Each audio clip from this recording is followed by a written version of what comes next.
This is the Module 4A CBA review. Since pre-AP and on-level CBAs are very similar, this time there's just one review for both. So let's get started.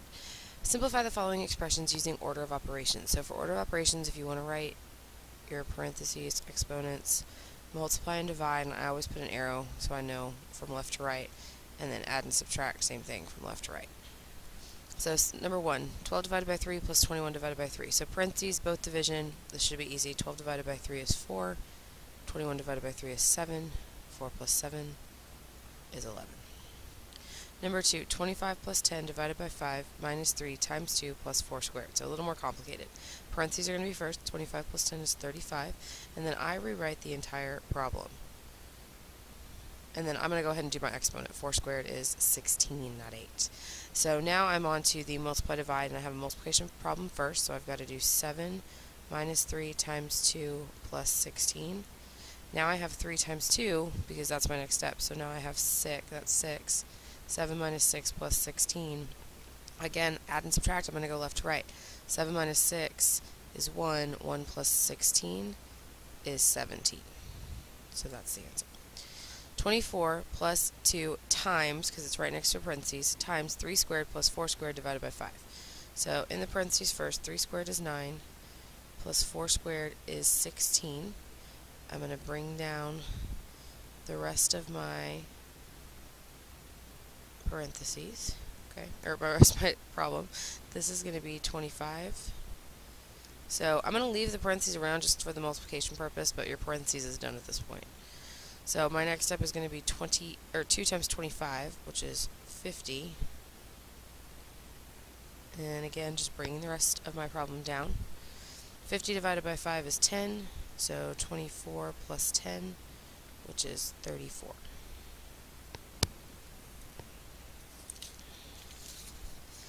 Number 4, solve 7 times 2 squared divided by 14 to the third power minus 6. So I've got a lot going on here. So I'm going to start in my parentheses and do my exponent. So I've got 7 times 4 divided by 14 to the third power minus 6.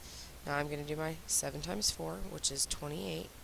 28 divided by 14, this is still in parentheses, to the third power minus 6. 28 divided by 14 is 2, so now I have 2 to the third power minus 6. 2 to the third power is going to be equivalent to 2 times 2 times 2 again, so that's going to be 2 times 2 is 4, times 2 is 8, and 8 minus 6 is equal to 2. That's our answer. Number 5, Tori's work is shown below. Analyze his work and determine why Tori did not correctly simplify the expression.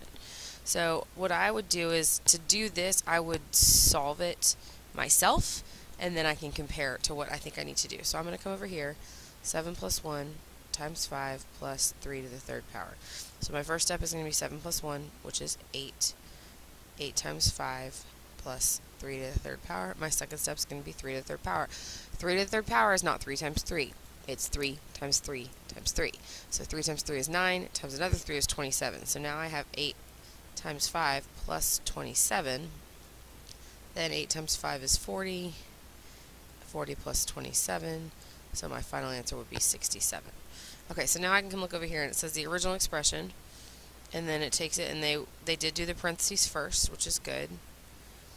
Then next, it looks like right here, that's my mistake. They did 3 times 3 instead of doing 3 times 3 times 3. So expression 2 is not equivalent to expression 1, which is true because 9 is not equivalent to 3 to the third power. So B is not correct at that point. And I know it looks weird, but like they just refixed the problem here, so it's not the same. None of it's equivalent beyond that point. Number 6, which expression or expression shows an equivalent expression using the distributive property? So for distributive property, remember we have to distribute to both numbers or letters inside the parentheses. So I always like to do kind of my arrows so I remember to multiply by both.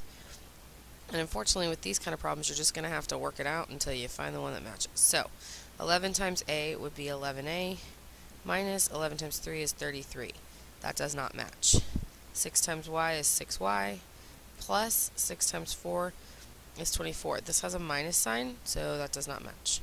2 times n is 2n. 2 times 9 is 18. On this one, forgot to distribute the 2, so that doesn't match. 4 times b is 4b, plus 4 times 5 is 20, and that is a match, so D is the correct answer. Number 7, which of the following expressions are equivalent to 4 times n plus 3? So again, I'm going to go ahead and distribute this, and I'm going to say that 4n plus 12 is equivalent, so that's true, but I've got a lot of other things going on here, so I need to make sure I double check everything. This 4n plus 3 is not going to be equivalent because I wouldn't have distributed my 4 to my 3. Number 2, n plus 3, n plus 3, n plus 3, n plus 3. Well, if I add that together, I'm going to get 1, 2, 3, 4n, and then 3 plus 3 plus 3 plus 3 is 12, so 2 is also equivalent. So far I have 2 and 3 equivalent. Here I have n plus n plus n plus n. Well, that represents 4n, and 3 plus 3 plus 3 plus 3, which represents 12. So 4n plus 12, so 4 is equivalent. So 2, 3, and 4, which is C. Number 8. Nora made the graph below to represent an equation. Which equation matches Nora's graph? Okay, so now this is where I need to look kind of by what it's increasing. And the nice thing about this is you can always plug in an x and then see what it gets you for y. So I'm going to choose to plug in 1, and it looks like when I get to y I should get about 5. So 1 plus 2 does not equal 5. We agree? Good. Okay, 3x plus 2. Well, 3 times 1 plus 2, 3 times 1 is 3 plus 2 does equal 5. So far that's okay. I'm not going to circle it yet because we always want to check more than 1. 4x minus 2. 4 times 1 minus 2 equals 2, so that doesn't work. And x squared, so 1 squared plus 2. 1 squared is 1, plus 2 is 3, so that doesn't work. So really C is the only one that works, but let's check it for 2, because if it works, when x is 2, y should be 8. So I'm going to come over here, 3 times 2 plus 2. Well, 3 times 2 is 6, plus 2 equals 8. So C does work in that case. Number 9, circle all of the following that are equations. Okay, so 4 times 3 equals 12. That's an equation. It's got an equal sign. It's good. Okay. Mike has 8 books. I have 8 books. I can't talk. I'm sorry, guys. Mike has 8 books. I have 4 books. Together we have 12 books. So this is saying 8 plus 4 equals 12. That is also an equation. Very good. Today's rain was 8 inches more than yesterday's. Okay, this is where it can get a little tricky because it could be an equation if we had a variable. I'm going to say that it's not an equation, but we will get back to you if we change our minds on that. Miss Castillo and I will. And then number 4, this does not have an equal sign, so that's not. So I would say 1 and 2 is what I would say. Number 10, which of the following are equations? 3 times 5 times 6, no equal sign. John sent 14 texts today, and Jim sent 23 texts yesterday, and all they sent 37 texts. Yes, that is an equation. 45 and 3/10 plus 34 and 2/10. That is not an equation. And number 4, Betsy has 4 friends from her soccer team and 2 friends from the band. This one I would say is an equation because you can know the total number of friends. So you could say 4 plus 2 equals 6. So I'm going to say yes on that one and say that 2 and 4 are equations.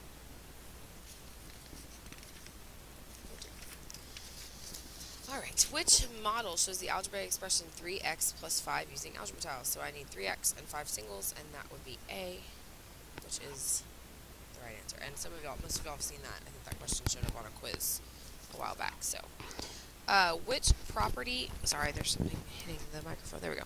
Which property or properties were used to simplify the following expressions? Okay, so we got to remember our properties. So commutative means location change.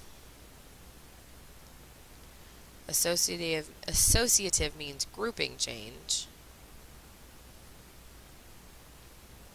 Distributive means we distribute. Then I'm going to put a little multiply sign in parentheses. And then identity is by 1, multiplied or by 1 or adding 0. Okay. So here I've got 3x plus 8 plus 17 plus 2x.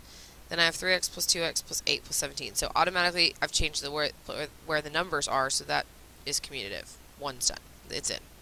Okay, then I have groupings. And because I'm adding the groupings, I would probably go ahead and say that that's associative because the groupings are there. I don't really have an identity and I don't have a distributive, so just 1 and 2 is going to be it, just B. Number 13, which problem does not match the equation below? Notice that this is a not question, not match the equation below. 25x equals 270. So, Jose worked 25 days as a lifeguard and earned $270. What is x, the amount of money he earned each day? That would work because you're multiplying your days times your money to get your total costs. So, yes. Marissa had 270 pennies. She stacked the pennies in groups of 25. What is x, the amount of stacks of pennies Marissa can make? So, 25, if there were 25 groups and I multiplied it by however many, no, 25 in each group, multiplied it by how many groups there were, then that would tell me my total. Yes. Ashley spent $270 on clothing. She received a 25% discount. What is x, the amount of discount Ashley received? This is where this is tricky, and if you guys remember when we talked about percents, okay, percent, when we multiply it by numbers, whole numbers like that, it's got to be decimals, okay? So this would actually be 0.25, not just 25. So I'm going to say a question mark by C right now. And then John had 270 baseball trading cards. He gave 25 cards to each of his friends. What is x, the number of friends that he received baseball card trading cards? Okay, so you might look at this and go, oh, it's a division problem. But remember that multiplication is the opposite of division. So I can say that 25 cards times x number of friends would equal my total of 270 cards. So D would work. C is the one that does not match the equation. Oh, I can't turn the page. All right, number 14. Okay, this is a problem hopefully Miss Castillo has told you and I told my kids that you don't have to do, but let's talk about it for a minute. Anna mixed a certain shade of green paint using 3 parts blue paint to 2 parts yellow paint. Which table best represents how Anna might have mixed her paint? Okay, so all of these tables are the same. So clearly that's an error on our judgment. We didn't realize that they were all the same, so you can't really solve this because there's no point. But when you make a table, the biggest thing you need to do is pay attention to those ratios still. So even if you don't see 3 parts blue to 2 parts yellow, it could be equivalent. So it could be 6 parts blue to 4 parts yellow. Okay, it could be, I can't think, 18 parts blue to 12 parts yellow. Okay, make sure that you check more than just one. Don't just look for the 3 to 2. Make sure that it's equivalent all the way through because it's easy to put in 3 to 2 and then make errors later in the table. So make sure that you pay attention to the entire table, not just the part you're looking for. Alright, if you guys have any questions, we are available for tutorials, and good luck!